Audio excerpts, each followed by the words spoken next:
Hello and welcome to Stash Chats Live.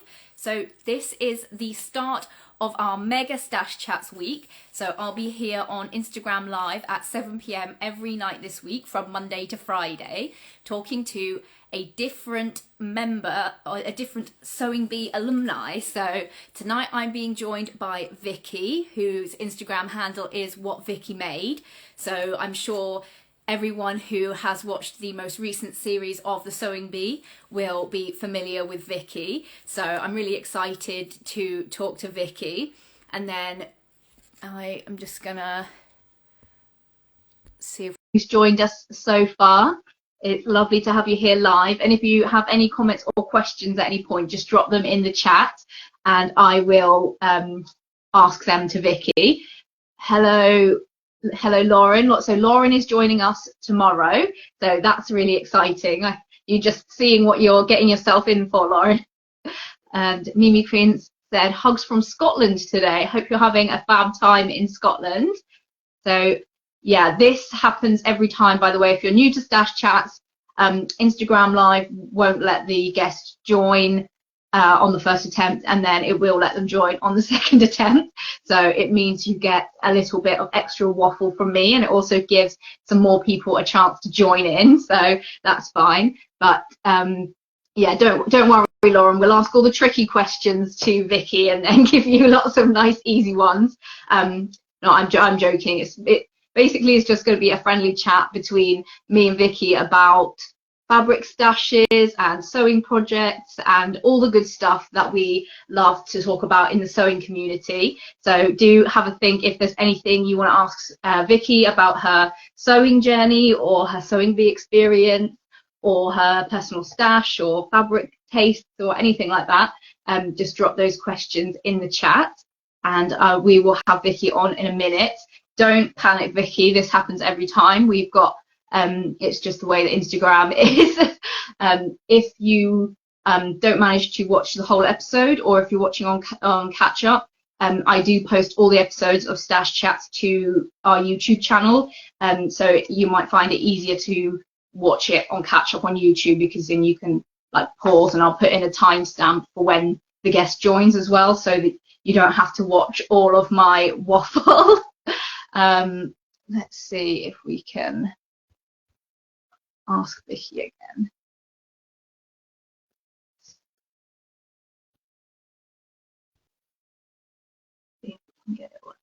Here we go. Hi. Hello, you're right. You see what I mean about how it works the first time? Can you see me? Yeah, I can see and hear you. Can you see and hear me? Yeah, that's good. I've got my headphones on basically to sort of block out the noise of the kids. I can't hear the kids at the moment, so we're all good. They're hopefully eating and watching the iPad until John gets home. Nice. Hi, Lauren. Yeah, we've got Lauren and Mimi twins here sending their love, so hey. Everyone's excited to hear about your stash. Oh, I know you can see a bit of it here. Are you the classic Kallax unit? Yeah, it's just so easy, isn't it? And I think it sort of basically it was the best use of the space, other than building shelves, which just no time to do that. So do you want to kick us off by telling us a bit about your sewing journey, like how you first got into sewing and all that sort of thing? Yes, so I'll try to keep it relatively brief. I sort of dabbled when I was younger, had a go at teaching myself a few bits when I was a teenager, and then I didn't really do a lot until I got engaged. When I got engaged, my friend, who I think's on watching, Fatty, said to me, "Oh, I'm surprised that you're not going to try and make a wedding dress." So that's what I tried to do. I tried to make a wedding dress, which didn't go to plan. I ended up buying one, but I definitely learned loads about sewing from doing it. And then I had a bit of a break, and then I got into it properly when I was pregnant with my daughter, which was, I think, well, she's nearly 6, so about 7 years ago. Is when I properly got into it, and then I sew all the time now. So your first like proper project was going to be your wedding dress? Yeah. it was, yeah, it was a very, very ridiculous idea. Considering I now would not make a wedding dress, it was ridiculous that I thought that that was a good first project. I don't know. I was like, oh, I'll try my hand at anything. That's ambitious. I like it. Strong Oh, energy. I went in, yeah, go hard or go home, right? Or Yeah. go big or go home, whatever the saying is. I'm not good Incredible. at saying. So what was your vision for the wedding dress? Were you thinking, oh, I'll just sew up a ball gown? Basically, yeah. Wow. I mean, I knew nothing about sewing. I'd made one pinafore and one YouTube dress that went really wrong. It was like sew loads of rectangles together and, one of those. So I had a vintage pattern and a modern pattern that I was going to combine together with a lace overlay and hand stitching. It was just, I mean, it would have been nice if I'd been able to do it. I still have it in the loft. Maybe one day I'll get it down and have a look at it. That would be quite funny to be like, reviewing my first sewing project. Yeah, it also cost me a lot of money. It was a bit wild. But yeah, there we go. Amazing. Yeah. Do you know when I did the bee, someone had shared the fact that I'd said that I'd made a wedding dress, but not included the fact that Lauren would love to see it. Go away, Lauren. When they announced the bios for the sewing bee, someone had obviously read this bit about me having made a wedding dress. So I got a few messages saying, "Oh, I can't wait to see the wedding dress that you made." And I was like, well, it's not the one in the photos because you've misread it. I didn't actually finish or wear it. I think that's one of the great things about being a beginner, though. Like, you have no fear. Like, Oh, you don't know. definitely. Yeah, I think it's better because I sort of went through a phase where I thought I could make anything. Then I went through a phase of I couldn't make where I didn't think I could make anything. Everything all of a sudden was, oh, that'll be too hard. Everything's too hard or too complicated. And then you have to try and come out the other side of that again, don't you? Yeah. It's the sort of like courage to skills. Like, at the start, you've got no skills, huge courage, and then you've got no skills, but also no courage. So now you've got a bit more skills, your courage can come up to match. Yeah, exactly. Exactly. It's weird, isn't it? Sorry, I got a bit of a cold. I didn't have a voice yesterday, so I'm glad I've mostly got it back. I'm very impressed that you've made it to join us tonight. Same, yesterday I was slightly concerned because the kids kept saying, "Why are you whispering?" I was like, "No, that's all I can manage." So do you want to tell us a bit more about your stash? Like, what types of fabric do you like? And Well, I get really distracted by print and colour, and then I tend to, well, I'm getting better, but what I used to do all the time was just buy a fabric because I like the print, and I was worried that I'd never see it again. So I'd just buy it, not have any plans on what to make with it, which is why I have a real array of collection behind me because the time I get to sew does not meet the time I get to spend on fabric. But yeah, I mean, I still go for prints. I still definitely get distracted by prints, but I do try to at least have a vague idea of what I might make when I buy fabrics now. so we've got a question from Luke that says, what is your coping strategy for when projects don't go to plan? Well, I mean, some I've just put in the bin when they don't. It depends on the project. Some things I don't feel are worth or possible to save. So those I do tend to just put in a scrap basket or in the bin, depending on how upset I am about it. Other things I try and put to one side and deal with it at a later date when it's not so fresh. Because I think sometimes when you look at it straight after it's not gone to plan, then it's not the best time to try and fix it. And whenever I've tried to fix stuff straight away, it's just generally got worse. Yeah. I feel like you're just sewing all the bitterness into. Yeah. And then I'm like, oh, now it's really bad. Some things you can save though, can't you, when you look at it with a fresh set of eyes? Sometimes as well, when you come back to it, it's not as bad as you thought it was, like in the moment. No, so I have a really bad, I don't, so what I used to do was I'd finish a garment in the evening and then put it on over the top of my pajamas and then wonder why I didn't like it Yeah. and then be annoyed about it. So now I never try stuff on as soon as it's finished. I always wait a few days and then try it on. So I think that's quite a good plan, because especially like if you try it on and you haven't got any shoes on and you haven't got the right underwear on and you're just like, oh god, and you're also kind of bogged down in potentially the trauma of having made it. You're just like, just spent so long on all these gathers, and you just think you just need a little bit of distance from it as a project and as an object sometimes. yeah. Oh, Lauren says I've told her that before and it's a game changer. Yeah, I think as well, sometimes you try a garment on and if it doesn't go with the other stuff you're wearing, then you can be a bit like, oh, it's not good as I expected. Especially if you've got like a really high expectations for the thing. Like, I don't know. Yeah, yeah. I say if you've got high expectations, wait an extra day. Yeah. I don't, yeah, I do wait quite a while before I try stuff on. Yeah. We're not really with our stash. Any of our stashes. I think this was in relation to like feeling guilty about having a larger stash. Oh, I don't feel guilty. Not really, because I will use it. Although, yeah, I don't feel guilty about it because you'll use it eventually. Stash is for life. And it's all stuff that you bought like because you felt inspired by it when you Yeah. saw it. So it's stuff that Also, I do have a few things that I should probably rehome because I've had them for probably 8 years. And, stuff changes, doesn't it, sometimes? But I'm not very good at getting rid of things.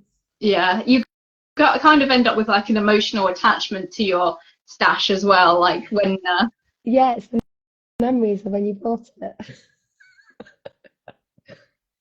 did you find it different, like sewing from the haberdashery on the bee compared to your own stash? Because like you don't know what's going to be there, and you kind of have to make more of a snap decision. Well, I made all my decisions really quick, which probably wasn't always the best idea because some things I don't think I made the best fabric choices. I basically picked the patterns that I like the most and the colours I like the most. There's a few comments in the bottom, isn't there? So someone says something about, oh yeah, calling it a fabric pantry, make it more positive. Lauren says, Vicky and I love a good fabric swap between each other's stashes. Yes, I give her all the colours that don't suit me and she gives me the orange.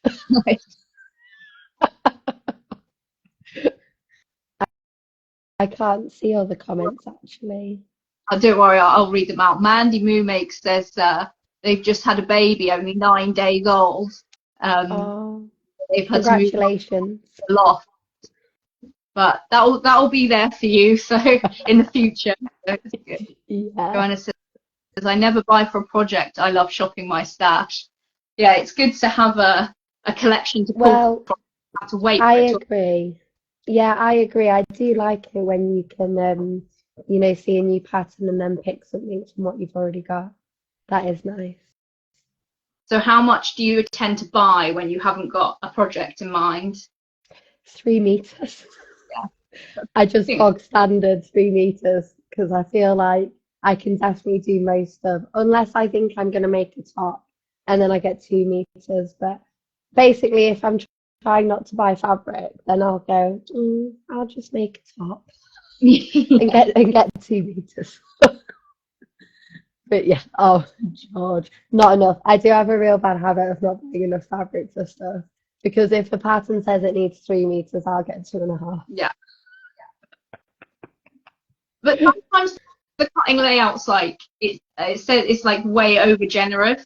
Yeah, I think, I don't know about you, but the more I use a pattern company, the more I know if they're generous or not. I Yeah. mean, paper theory literally tell you the precise measurement that you need, is my experience. So when I tried to buy less and it was narrower, that didn't go well. Yeah, I feel like I've been caught out by having a narrower fabric when trying to make something with big sleeves before, because like a big sleeve you tons of fabric. Yeah, and it's really deceiving, isn't it? And as well, directional print that catches me out all the time. Do you have like a favorite pattern that's your go-to? Um, Probably the Anthea blouse. I've made that loads. I think Fo said that when she was on, didn't she? Yeah. Yeah, It, it's a it, good pattern. and it comes together quite easily, so I feel like it's the best Yeah, of both. yeah, I've made that loads of for dresses. I've made the Anthea loads.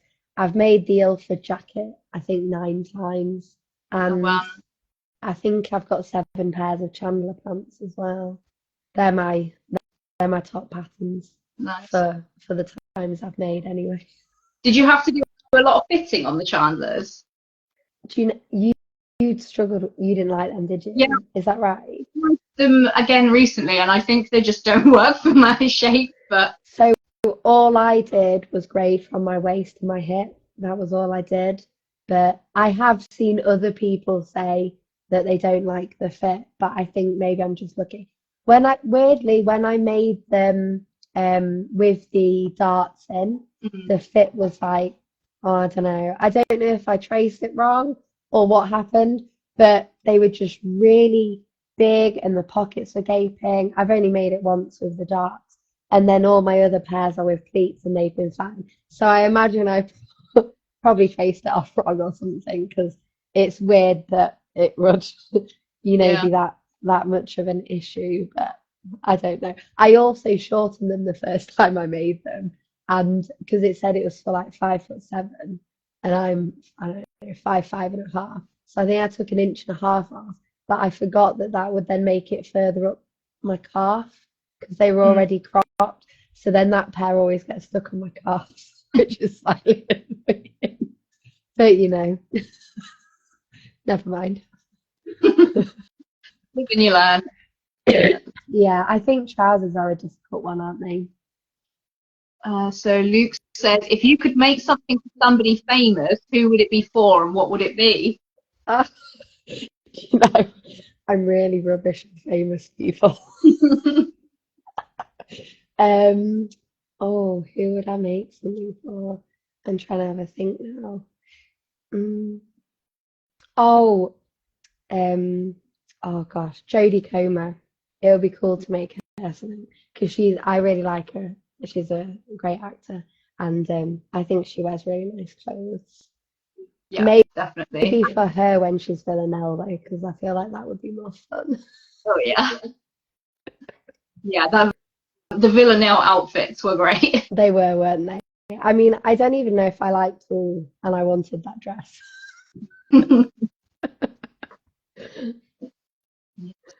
So good. Have you made any costumes before? Oh no. No. No. I mean, unless you want to class the little white polka dot bandana I made for Iris to go with her bear outfit for Pudsey the other day.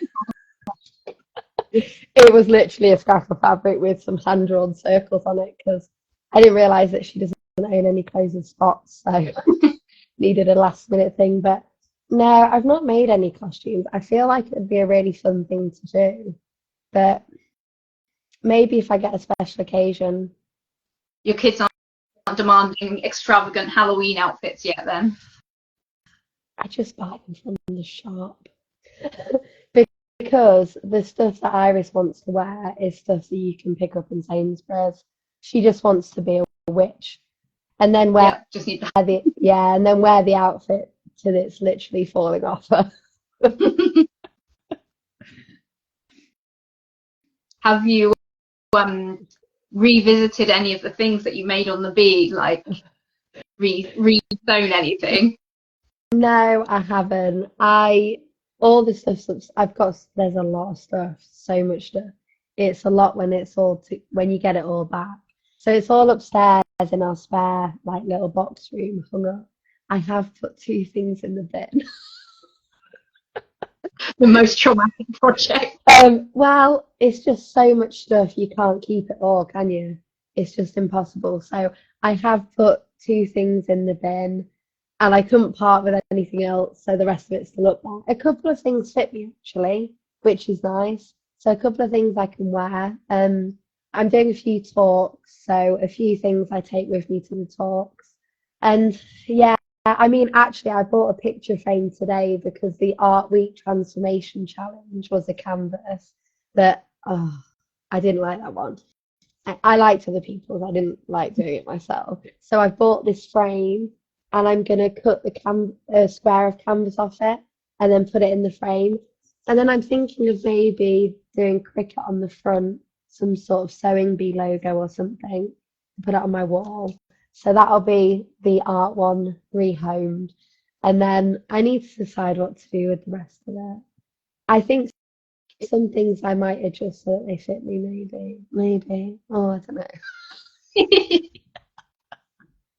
That would be crazy to actually be able to wear it. They'd be like, "Oh, it's Vicky off the sewing bee in the Yeah. outfit of the sewing bee." Well, I think the two things I want to do is the boiler suit from the last one because I really love that fabric. And I think if I take the trousers off, I could reshape them and put them back on. And then my dress from the first week does actually fit me. So, I mean, it's a bit snug. I'm bigger than my model, but if I took the side seams out a little bit, I think it would be more comfortable. And the crochet one fits me. I was going to wear that to Glastonbury, but we didn't get tickets. Oh, no. So that's that. I'll wear it around the high street instead. Was that the Pauline dress, the one from the first? Yeah, that one. I really like that dress. So I would like, I mean, the dress is, I finished it. But the side seams probably need to be let out a bit on my tummy. So, I should get it finished and wear it because it is nice. When you sew normally, do you normally do like it in one go, like on the bee, No, or do a little bit of here and there? no, I mean, I feel like sometimes when the kids are at school, I'll have mostly a day of sewing, but I pour about and I get distracted, and I usually do 20 minutes sort of or half an hour, and then no, I don't solidly sew. I don't know if anyone does, do they? I don't. No, I mean, cutting out alone is like a 1 day task in normal You tend to life. batch cut a few projects, or do you one at a time? Well, I have gone through phases of batch cutting, but the stuff that I've batch cut is still in a pile waiting to be sewn. So I feel like that probably doesn't work for me.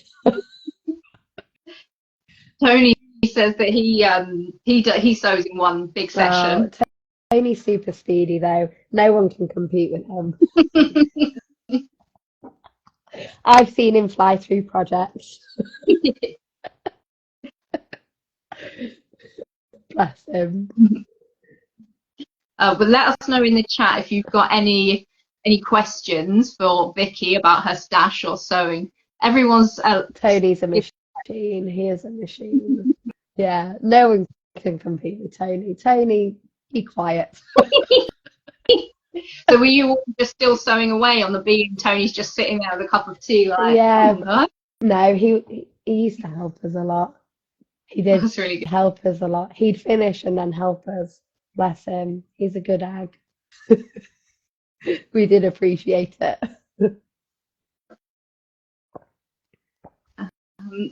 So where do you buy your fabric? Do you tend to shop mostly online? Yeah, well, we've got two local fabric shops in Lincoln, so I get bits from there, and I go to the shows. So, I mean, you can't. Oh, yeah, he did. Lauren saying about Tony explaining to us how to finish. He did use to do that. Yeah, so I sort of get a mixture really because we've got two local fabric shops, and then I've been to quite a few of the shows in the last year, and there's always so much there, isn't there?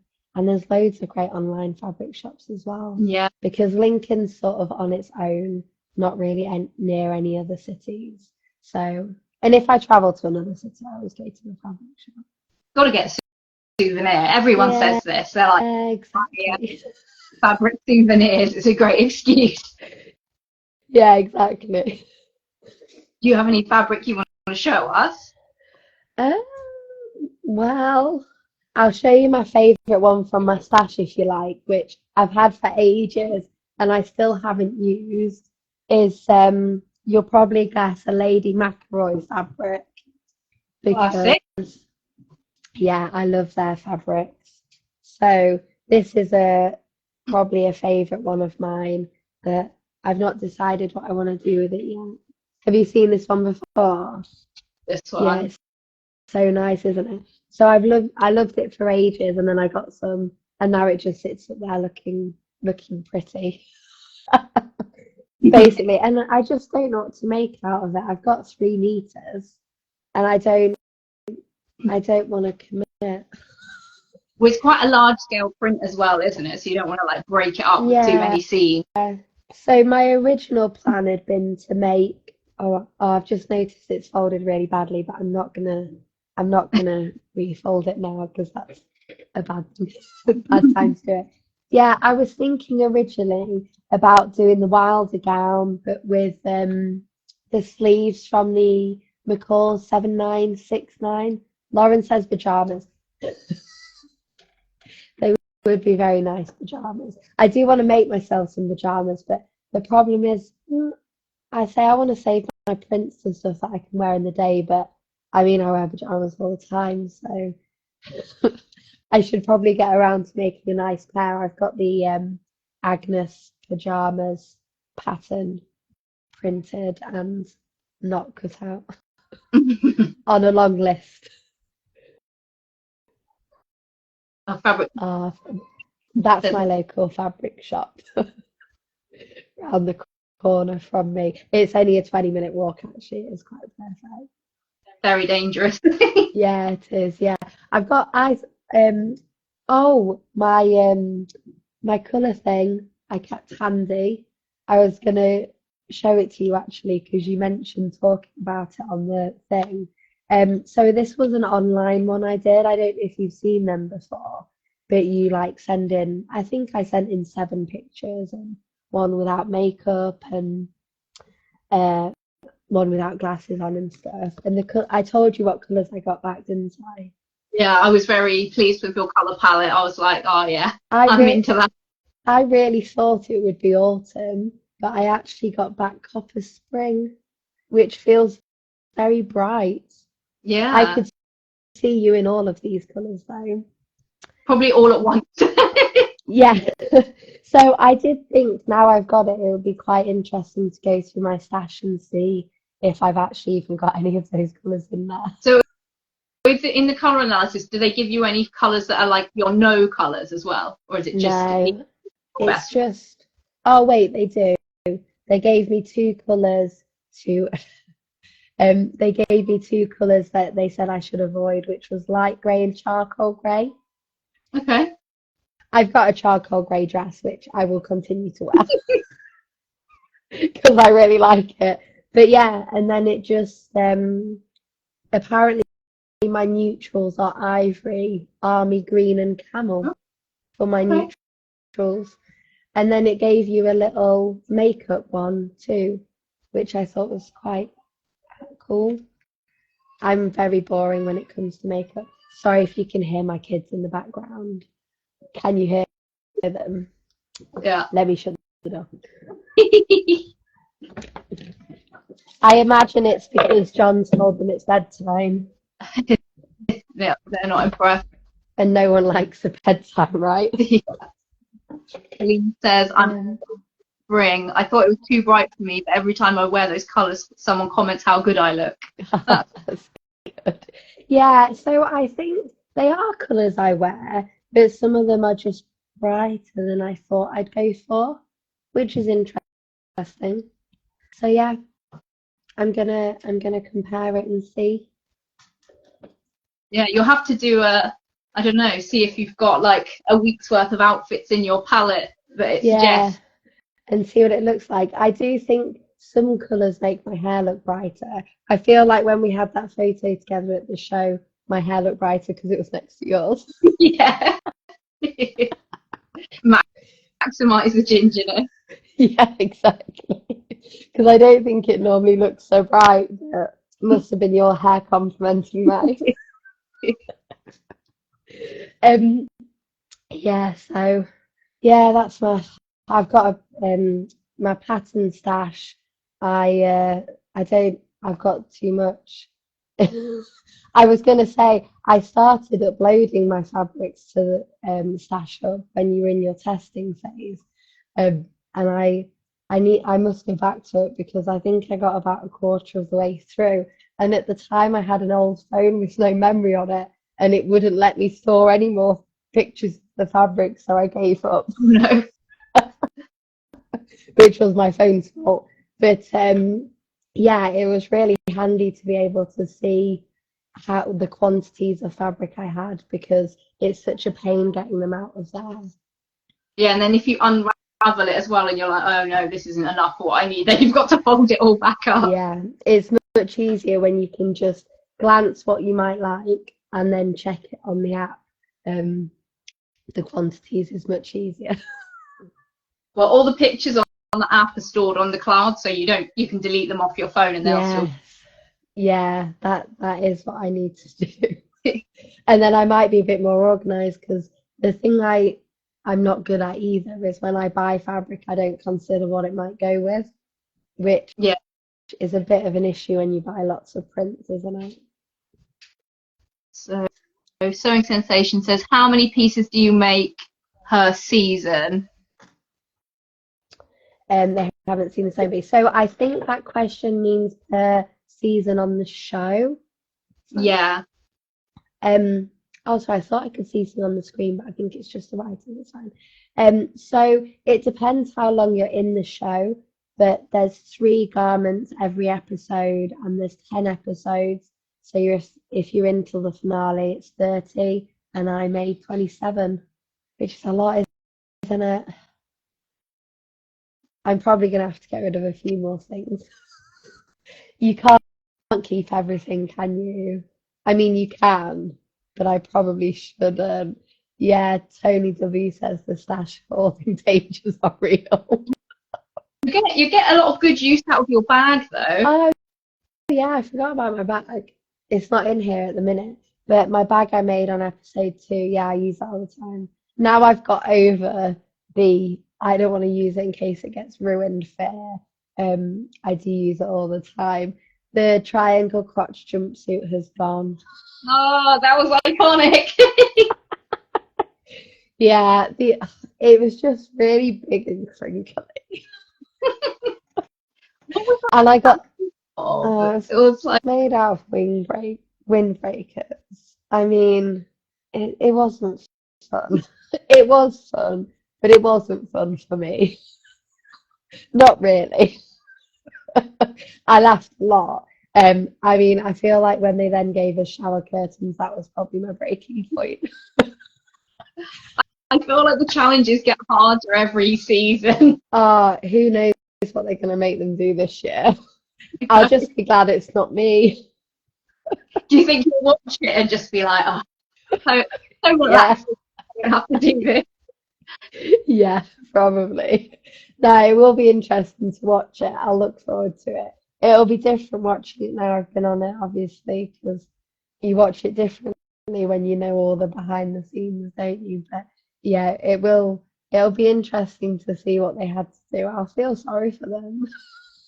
Maybe, oh, I wish I had this challenge. This looks much better than I don't windbreak. think I'd ever think that. I think I watched an interview with Patrick Grant just after we filmed, and he was basically saying that every year they have to make it harder because every year the people that go on it have the ability to see more footage, so they make it harder to like come back for the fact that you can do more preparation. But then there was me who didn't really do any preparation, and I don't even know that many of us did, to be quite honest. Because how do you prepare for transformation challenges? You Yeah, and I can't. feel regardless of how much like research and like practicing and stuff, you still need the skills like to do well in the challenges. Yeah.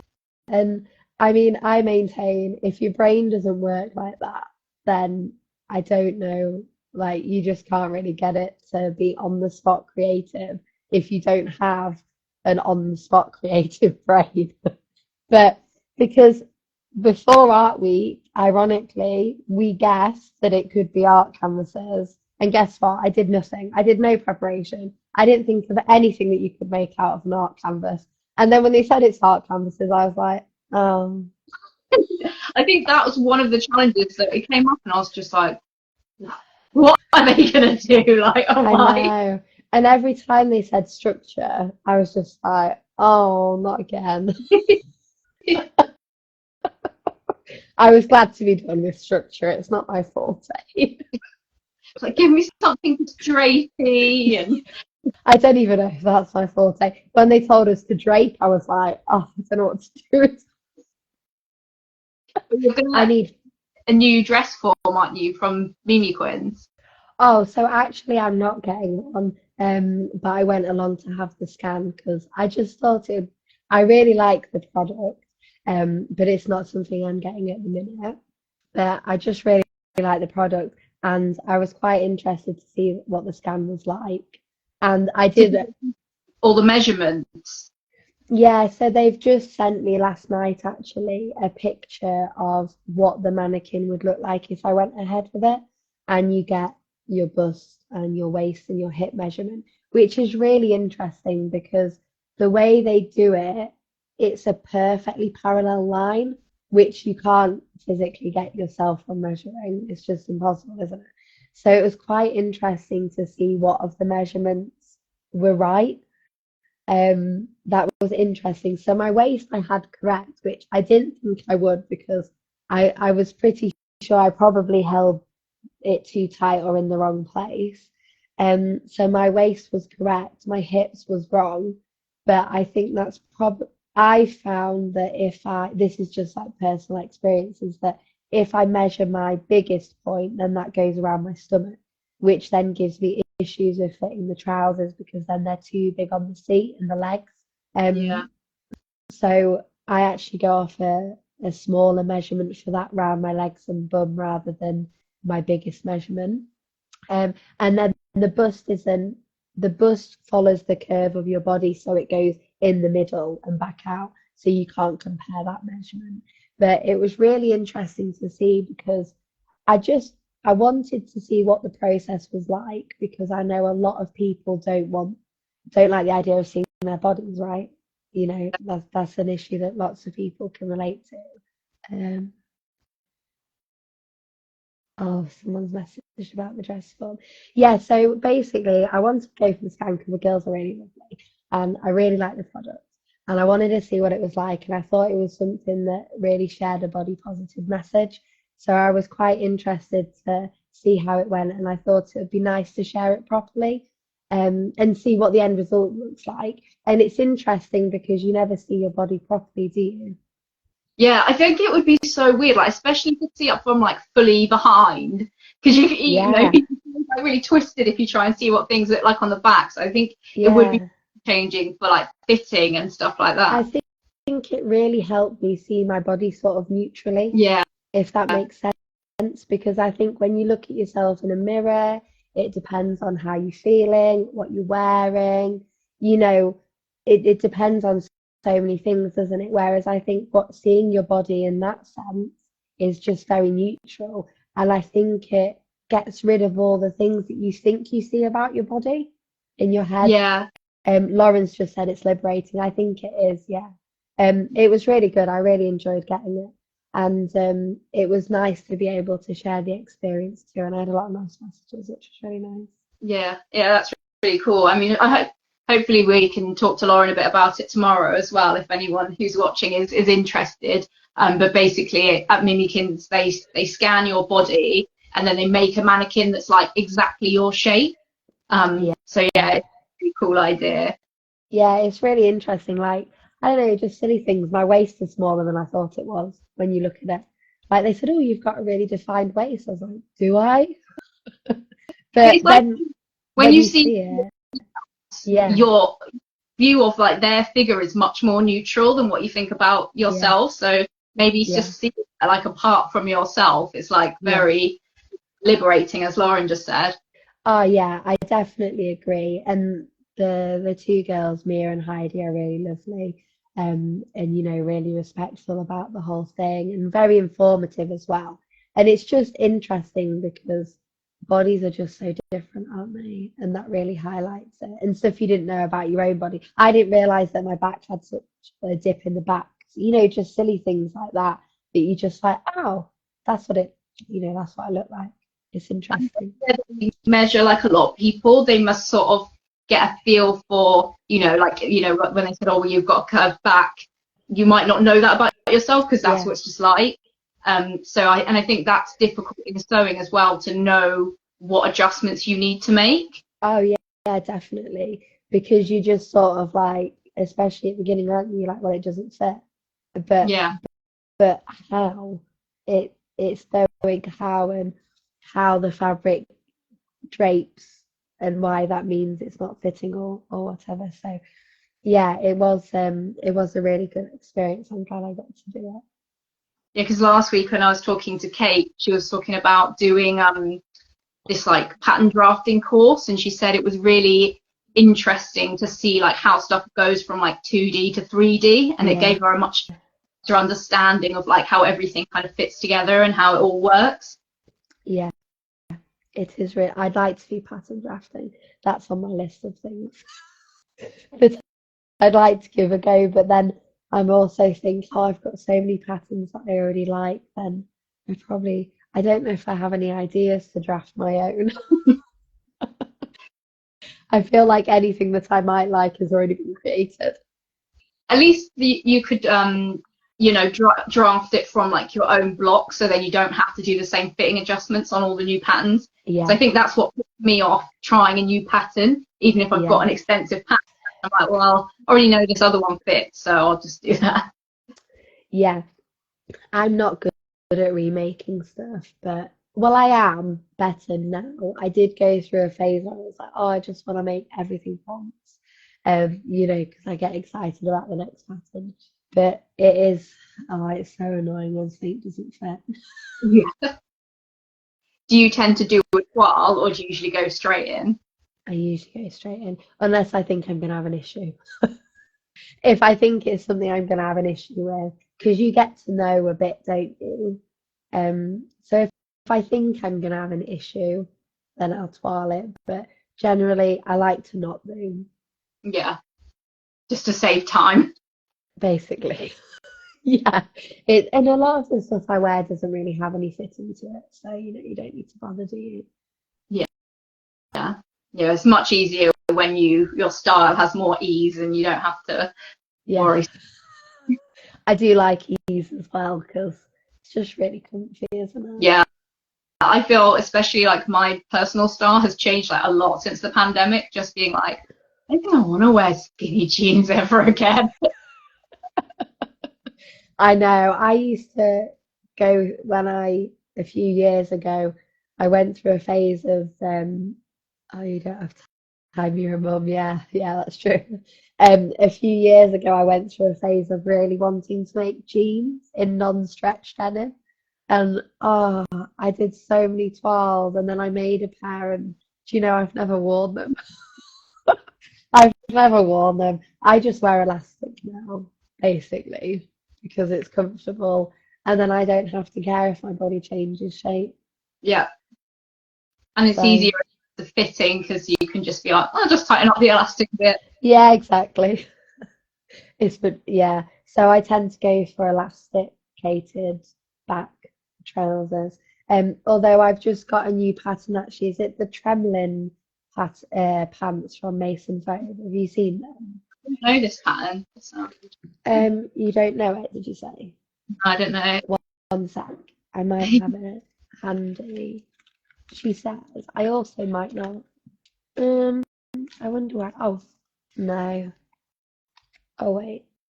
I think I know where it is. Oh, it's here. It's behind me in one of my many piles of stuff to sort out.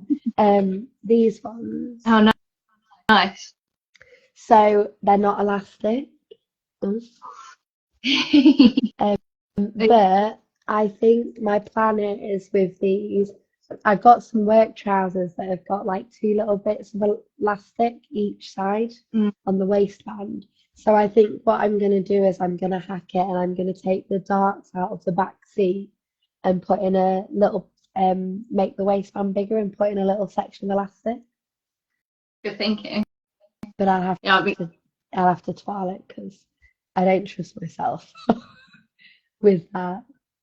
So someone said they just came out with a new. some new Maison Faux pattern. Oh, thank you for joining, Uh, Kim and Ruth. you're welcome. Thanks for listening. Yeah, I'm gonna put the whole episode up on YouTube afterwards as well if you want to catch the end bit. Yeah, so I've not tried any of their patterns yet, so I'm looking forward to trying this because I do think it's a nice pattern. Yeah, they've got some really nice designs actually, because I saw their stand at the Stitch Festival. There's not stitching the London one, and it's really nice to see them made up because I think especially when they use illustrations on the cover of the pattern, it's a bit harder to see what they're going to look like made up. Yeah, I agree. I think I missed the stand actually. I missed about 75% of the Stitch show because I was just there for the day and I did so much talking.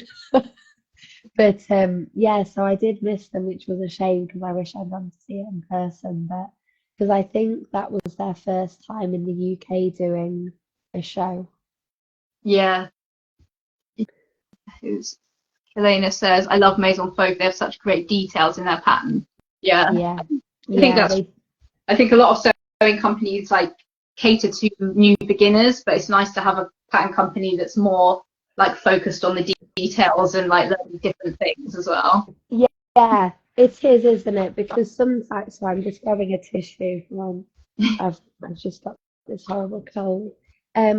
But yeah, because sometimes I don't know about you, but I like quick wins, but I also like stuff that I can sink into the details of, and that's what I liked about these trousers because they've got so much detail on them, and they're a bit like cargo pants. And we made cargo pants on the bee, and I really like them. So we'll see if it might be my new style. Maybe. I don't have many paper patterns actually. Do you? No, I tend to mostly go for PDF now, because then I don't have to trace it. I can just cut it out, and then if it all goes wrong, I can just reprint it. Yeah, I'm the same. But there is sorry, swipe my nose. There is something really nice there about when they come in paper, isn't there? Because they do seem very fancy in the packaging and stuff. So. And you've got like a physical thing as well. Yeah, which I think is nice. Although I always print my patterns and pretty much always trace them anyway. So I suppose I could just swap to paper. I try not to get any new patterns. Sometimes it's just hard when you see something and you're like, yeah, I would make it exactly like that. I don't have a pattern I could hack for it. Let's go. Yeah, and sometimes pattern hacking is just really time consuming, isn't it? And you get to support the business if you buy their pattern. And I think people that follow you like it as well, because if they're like, oh, what pattern's this? And you're like, oh, I kind of made it up. They're like, oh, I can't do that. Yeah. Whereas if you just here, you can buy it. People are like, yeah, it's more accessible, isn't it, for other people to recreate? Yeah. Tony said that there's great videos for Maison Faux as well for the construction. I might need that. Yeah. Maybe. I've not even opened it actually yet. It's still nicely sealed, but it is on my list. This is the irony, isn't it? I've got all that fabric and I don't even know if I have anything suitable for them. Yeah, that's what I was going to say. I was going to say, do you have any fabric in mind? Maybe. It says cotton sateen. Don't have any of that. Cotton jacquard. Don't have any of that. And jacquard would both make very fancy cargo pants. Very fancy. Fine woolen fabric, I don't have. I have got some denim or fine soft gabardine, and I'm not sure what that is. So I think it's kind of like a twill. I've got some. I think I've got some sort of twill that I could. I haven't really thought about it actually. It's probably not very helpful. I've got a cotton jacquard, but it's a soft one. This is the One of Lauren's. Pardon? Lauren says one of my fave fabrics. Oh, the gabardine. I must admit, I'm not actually very good at knowing different types of fabric. Yeah, it is like she said, trench coat vibes. I think like a trench coaty type fabric, isn't it? I think it's twill or something. Maybe gabardine, if that's what you call it. I'll have to look out for something for them. Exciting. Yes, so there's always loads of plans, isn't there? So is there anything else you want to tell us about Vicki before we wrap up this episode? No, I don't think so. Not anything I can think of at the minute. Thanks for having me on, though. It's been really nice chatting to you. Yeah, it's been awesome. Thanks so much for joining. Yeah, so I'll be back at 7 p.m. tomorrow with Lauren, so we can talk more stashes and sewing bee and all that tomorrow. So yeah, thanks everyone for joining. And if you didn't manage to catch the whole episode, I will be putting it on YouTube in a minute as well. So our YouTube is just Stash Hub, so you should be able to find it easily. And yeah, thanks so much for joining us, Vicki. Good luck with your new cargo trousers. Thank you. Speak with you soon. Bye.